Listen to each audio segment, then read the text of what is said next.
Alors j'ai appris j'allais dire en feuilletant ton site, mais non, c'est pas vraiment ça. On peut dire ça comme ça. Voilà, en feuilletant ton site internet, j'ai appris un petit peu que bon, la danse jazz et la danse moderne jazz, c'était pas tout à fait la même chose, mais que l'une découlait de l'autre, si j'ai bien compris. J'aimerais bien que tu nous parles un peu de ce style de danse, parce que c'est vrai que on entend ça danse jazz très souvent ou danse moderne jazz, mais je t'avoue, moi, que j'ai été, étant assez néophyte Mm. sur la question, j'avais pas une idée très très précise de ce que c'est que la danse jazz ou la danse moderne jazz. Donc est-ce que tu peux nous en parler? Alors, en fait, la danse jazz, elle est née dans les colonies anglaises, hein, qui vont devenir les États-Unis plus tard. En fait, c'est un mélange entre les danses de bal des maîtres blancs qui avaient et celles de leurs esclaves, en fait. Les esclaves ont observé leurs maîtres blancs danser, donc le menuet, la bourrée, des choses comme ça. Et eux, ils avaient leur danse aussi qui venait d'Afrique, et ils en ont fait un mélange. Et au fur et à mesure, cette danse a pris de l'importance.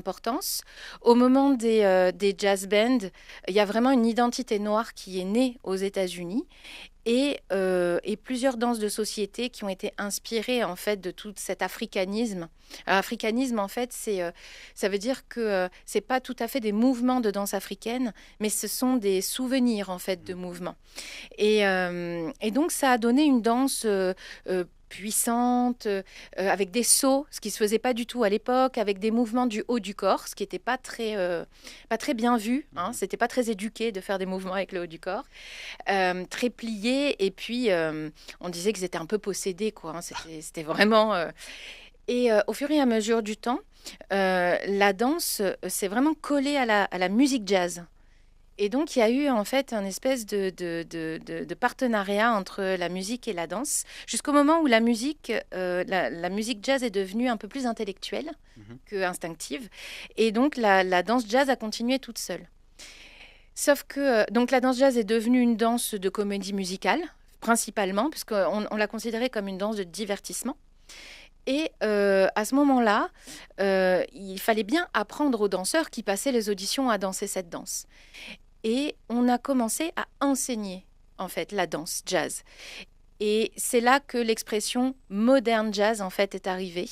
En fait, c'est le fait de la codifier et de lui donner des noms et de lui donner un sens, en fait, d'apprentissage qui a fait naître, en fait, l'expression moderne jazz. D'accord, donc ça cesse un tout petit peu d'être instinctif et ça devient un tout petit peu plus cadré, quoi. Oui, exactement. D'accord. Et donc quand on va voir une comédie musicale, la plupart du temps, c'est en gros c'est cette danse-là qu'on voit le plus souvent. Le plus souvent, oui. Le plus souvent, oui, parce que c'est une danse qui va être collée aux mots, être collée au son, être collée aux accents, qui va être utilisée en fait pour raconter. C'est une danse narrative. Et oui, effectivement, c'est cette danse-là qu'on voit aujourd'hui encore. D'accord, donc ce n'est plus parce que maintenant dans les comédies musicales d'aujourd'hui, c'est sauf exception, c'est plus vraiment du jazz qu'on entend, la musique, à part si on joue j'ai envie de dire les classiques. Ouais. Il n'y a pas si longtemps, je suis allé voir Hello Dolly à Paris et voilà, c'est une autre musique. Mais les comédies musicales modernes, c'est une musique plus moderne évidemment, mais on continue à danser finalement enfin, du jazz, moderne jazz sur une musique qui n'est plus du jazz en fait. C'est un Oui, peu ça. c'est ça qui est très intéressant dans cette danse, c'est qu'en fait, ça a toujours été une danse d'actualité. C'est-à-dire une danse finalement très actuelle qui suit un peu le cours de la vie des gens et qui se nourrit de plein de choses. En fait, dans la danse jazz, au moment où on a commencé à l'enseigner, la danse jazz a pris un peu de danse contemporaine, un peu de danse classique, un peu de danse de cabaret, un peu de danse de danse de société. Et en fait, tout ça, ça fait que c'est une danse qui se nourrit constamment et qui fait que elle avance avec son temps et que du coup aujourd'hui on peut la danser sur n'importe quelle musique. D'accord. Euh, alors, je voudrais qu'on parle de ce qu'ont été tes défis, parce que je sais que dans chaque vie artistique, bah la vie n'est pas un long fleuve tranquille hein, pour l'artiste en général. Donc, je voudrais savoir si tu pouvais nous parler d'un ou plusieurs défis que tu as dû relever, ou des choses un peu plus difficiles, ou même des échecs. Enfin, vraiment, c'est à toi de voir ce que tu as envie de nous dire. Mais voilà, est-ce qu'il y a une chose qui te vient à l'esprit? Alors moi j'avais un premier défi, c'était plutôt un défi financier. D'accord. Il fallait payer les études, il fallait monter sur Paris pour être au bon endroit, hein, parce que des études qui forment pour être professeur de danse, il n'y en a pas partout. Et puis, c'est vrai que moi, je viens d'une famille assez modeste. Et alors, même si on a le statut d'étudiant, quand on apprend à devenir professeur de danse, il faut quand même payer le loyer, il faut quand même manger, il faut voilà. Et puis aller voir des spectacles, c'est aussi important parce que ça nous donne une culture aussi pour ce qu'on va enseigner plus tard. Et donc, moi, j'ai dû beaucoup travailler en fait en même temps que mes études. Donc, du coup, c'était un peu fatigant parce que le matin, je me levais tôt, j'avais cours théoriques, puis ensuite, je prenais 3 cours de danse. Et ensuite, j'allais faire babysitter. J'étais babysitter pour pouvoir vivre. Mhm. Et donc, je finissais vers des fois 20h, 20h30. Et donc, il fallait rentrer à la maison, il fallait manger, tout ça, et redormir. Et le lendemain matin, à 7h, c'était reparti. Et ça, c'était 6 jours sur 7, sans compter le travail de l'école, les devoirs. C'est quand même un travail assez pointu, assez universitaire d'apprendre à être prof de danse. C'est pas que le corps, on apprend la musique, on apprend l'histoire de la danse, on apprend l'anatomie aussi. Et ça demande beaucoup de travail à côté aussi. Donc voilà, ça, c'était le premier défi. Mhm.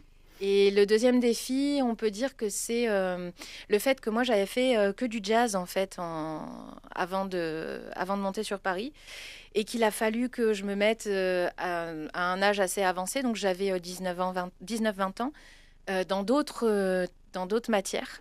Et en fait, je venais un peu d'un cocon, je venais d'une école où j'étais un peu entourée, etc. Et là, c'était un peu la compète, c'était voilà. Donc ça, c'est un peu dans les métiers artistiques. Je pense que tu le sais, il y a beaucoup de concurrence. Oui, ouais, et parfois ça peut être un milieu un peu hostile aussi, Ouais. faut l'avouer. Euh, on a tous des, pas envie de dire des modèles, mais moi j'appelle ça des héros, ou des héroïnes. Mais quels sont les tiens? Quels sont les gens auxquels tu peux peut-être t'identifier ou qui t'ont inspiré? Alors moi, il y a 2 professeurs de danse qui sont vraiment des femmes que j'admire énormément.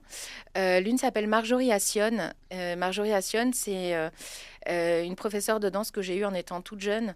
Et qui en fait a fait une super carrière, qui a été assistante de Kamel Wally dans Les Dix Commandements, enfin voilà, c'est un peu ma. J'étais fan de cette femme en fait et je le suis encore. Je la suis sur les réseaux. Elle travaille pour TF1. Enfin voilà, elle est metteur en scène maintenant pour des grandes émissions de télé. Et elle était d'une gentillesse et d'une bienveillance vraiment que j'avais jamais rencontrée en fait. Et une deuxième personne qui s'appelle Muriel Onufre. Muriel Onufre, pareil, c'est une professeure de danse qui ensuite a travaillé à Londres et qui est revenue en France et qui travaille actuellement avec la compagnie Hervé Koubi à Calais. Et elle est devenue sophrologue. Et en fait, j'admire beaucoup cette femme parce qu'elle a eu, pareil, beaucoup de défis dans sa carrière et elle a su les relever seule et avec beaucoup, beaucoup de courage et de résilience. Donc ouais, c'est des femmes qui m'ont vraiment inspirée. D'accord, Ouais. d'accord. Parlons un peu du processus de création. Parce que bon, quand on est par exemple écrivain ou écrivaine, comme on dit, bon, on a la page blanche. Hein, voilà, on dit toujours cette fameuse page blanche sur laquelle il faut bien à un moment donné écrire quelque chose, qui peut être des fois paralysante, je ne sais pas. En danse, on a un espace, j'imagine, et comment pour toi, hein, parce que j'imagine que chacune a sa manière de faire, mais comment les idées viennent, comment tu les trouves, par quel biais? Alors, moi, j'aime bien partir des gens que j'ai en face de moi, des danseurs qui dansent avec moi. J'aime bien connaître un peu leur histoire. J'aime bien savoir ce qu'ils aiment manger, par exemple, ce qu'ils aiment faire dans leur vie, à part être danseur. Parce que ça me permet de communiquer avec eux plus facilement et de leur demander des choses de manière plus logique pour eux. Et ensuite, pour le mouvement, en fait, je les observe beaucoup danser. Et à partir de ce que eux donnent, moi, je puise aussi, j'essaye de faire rencontrer mon imaginaire avec le leur. Pour que ça soit quelque chose de cohérent, parce que un danseur, c'est pas seulement un instrument pour exprimer ce que le chorégraphe a envie d'exprimer, pour moi, mais c'est aussi des individus des individualités qui s'expriment également. Et donc, il faut que le sujet puisse leur parler. Et en plus, le défi, c'est qu'il n'y a pas les mots. Le défi, c'est que c'est par le corps. Donc, pour moi, c'est très, très intime, en fait, de faire danser quelqu'un. Mais lorsque c'est toi qui danses, comment, quand tu dois, j'imagine, inventer une chorégraphie pour toi-même ou pour un projet personnel, euh, comment se passe? Alors, tu peux être vague, hein, je sais que c'est une question qui n'est pas évidente à Mm. répondre puisque il y a une part il y a une part de mystère dans tout ça. Si la création était suivant une recette, ça se saurait et Ouais. tout le monde le ferait. Donc, pour toi, par quel, par quel processus cela passe quand tu dois créer pour toi-même et pour danser toi-même? Moi, ça passe par la musique. En fait, le fait de chanter, enfin, la musique, c'est vraiment un vecteur pour moi. C'est-à-dire que je peux pas me mettre à bouger si je sais pas ce que va me donner la musique ou sur quelle musique je vais danser. Euh, c'est un peu une spécificité de certains danseurs, surtout en jazz. En fait, j'ai besoin d'être portée et d'être emmenée. Et après, une fois que je pense que la musique correspond à mon propos et qu'elle porte mon corps et mes mouvements, là, après, il y a un travail vraiment de recherche ou soit d'être avec la musique ou soit de trouver les bonnes intentions qui vont correspondre aux propos que je veux développer. Mhm. Mais en fait, à la base, vraiment, mon socle, c'est comme une amie, la musique, qui va danser avec moi, en fait, qui va me soutenir. D'accord, d'accord. Alors, il y a un pan de ton activité, j'allais dire, c'est un mot un peu bête, mais qui est le handi-dance. Oui. Donc, tu enseignes la danse pour les personnes en situation de handicap. Et j'imagine que tu as aussi, comment dire, étudié beaucoup, enfin, élargi, on va dire, la danse de façon à ce que ça puisse inclure tout le monde. Mhm. Et donc faire comprendre que la danse, c'est pas, on fait avec le corps qu'on a et on peut danser avec n'importe quel corps. Donc je voudrais que tu nous parles de ça parce que euh, c'est un sujet qui, moi, me touche particulièrement et qui, en plus, peut intéresser, je pense, pas mal de jeunes et d'enfants qui sont ici. Alors justement, tu parles d'études. En fait, moi, j'ai appris à danser avec des personnes en situation de handicap par l'expérience. J'ai pas étudié. Je commence à peine en fait à me poser des questions, pouvoir développer peut-être une technique qui pourrait être spécifique. Mais bon, le mot handicap est très très large, donc Oui. voilà, ça regroupe vraiment plein de situations. Mais en tout cas, moi, je suis tombée dedans par hasard.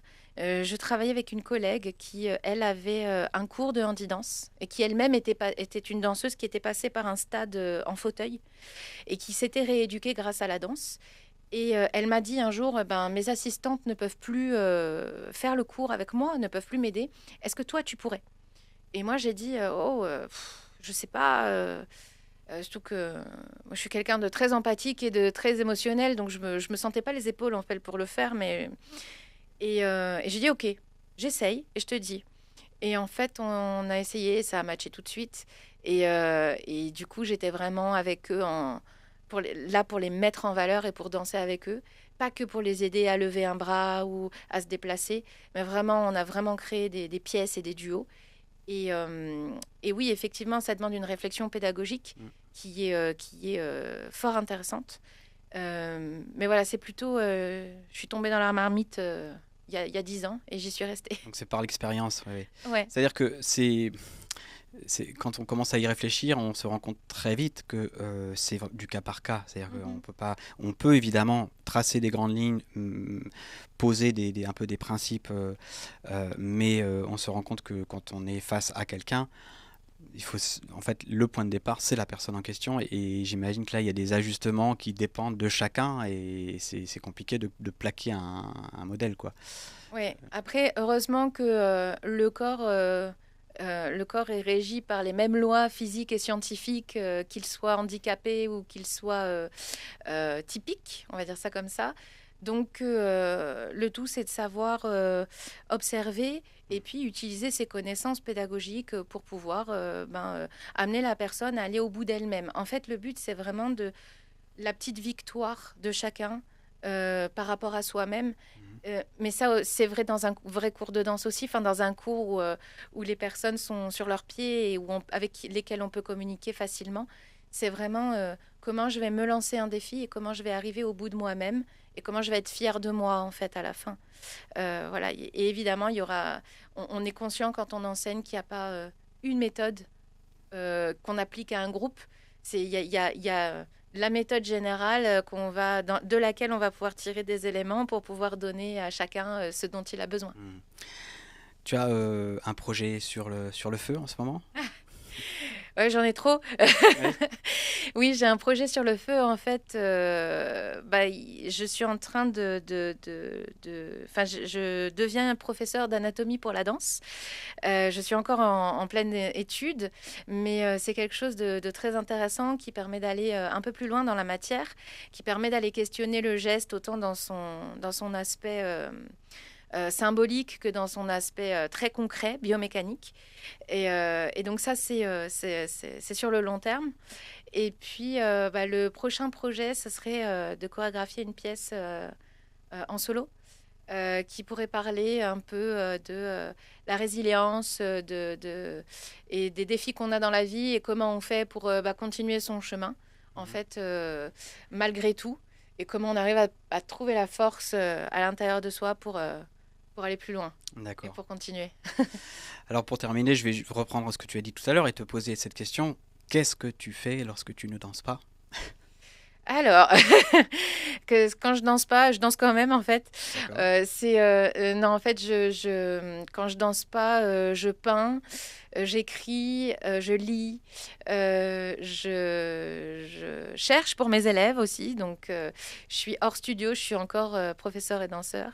Je chante, je joue de la guitare que j'apprends. Et puis, je prévois des voyages parce que j'aime beaucoup voyager. Et voilà, on essaye de faire un peu des projets comme ça, de découverte du monde parce que les voyages vous apprennent beaucoup. Et sur vous et sur les autres. Merci beaucoup, Marine, Mais de rien. d'avoir passé ce temps avec nous. Moi, je vous retrouve tous lundi prochain. On parlera également de danse, d'ailleurs.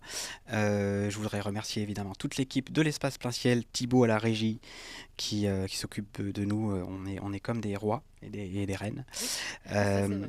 Voilà, donc merci à tous et merci Marine et à la semaine prochaine. Merci Damien. Au revoir. Au revoir.